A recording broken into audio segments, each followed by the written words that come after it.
সেদিন আমার মেয়ের স্কুল থেকে মেয়েকে যে নতুন স্কুলে ভর্তি করিয়েছি সেই স্কুল থেকে প্রায় সমস্ত জিনিস পাঠিয়ে দিয়েছে। স্কুলটার নাম হচ্ছে ইওন পাবলিক স্কুল।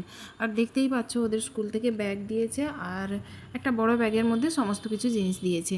তো চলো তোমাদের সঙ্গে জিনিসগুলো শেয়ার করি আর জিনিসগুলোকে আস্তে আস্তে গুছিয়ে রাখি। প্রথমে তো দেখতেই পেলে এই ব্ল্যাক অ্যান্ড রেডের যে ব্যাগটা, এটা স্কুল থেকেই দিয়েছে। তারপর দেখো একটা পেন্সিল বক্স দিয়েছে যার মধ্যে প্রচুর কালার আছে, তাছাড়া একটা পোলোর একটা প্যাস্টেল কালার দিয়েছে, আর দিয়েছে এখানে মিল্টনের একটা জলের বোতল। এগুলো কিন্তু সবার সেম একই কালারের, একই রকম। আর এই জলের বোতলটা কিন্তু আমার দারুণ লেগেছে।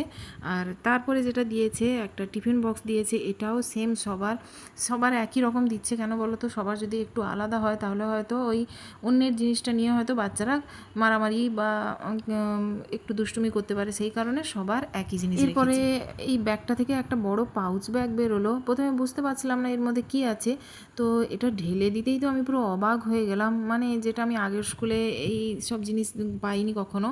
এর মধ্যে 24টা মতো পেন্সিল আছে, 6টা মতো শ্যার্পনার আছে, 6টা ইরেজার আছে, অনেকগুলো গাম আছে, অনেকগুলো 3টে স্কেল আছে, মার্কার আছে, ফেভিকল আছে, অনেক কিছু জিনিস আছে এর মধ্যে।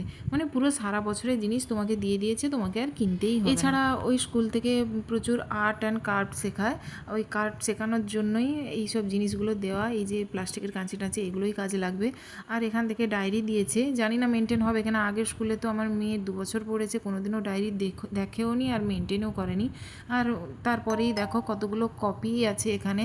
ড্রয়িংয়ের 2টো খাতা দিয়েছে, আর ব্যাস বই দিয়েছে।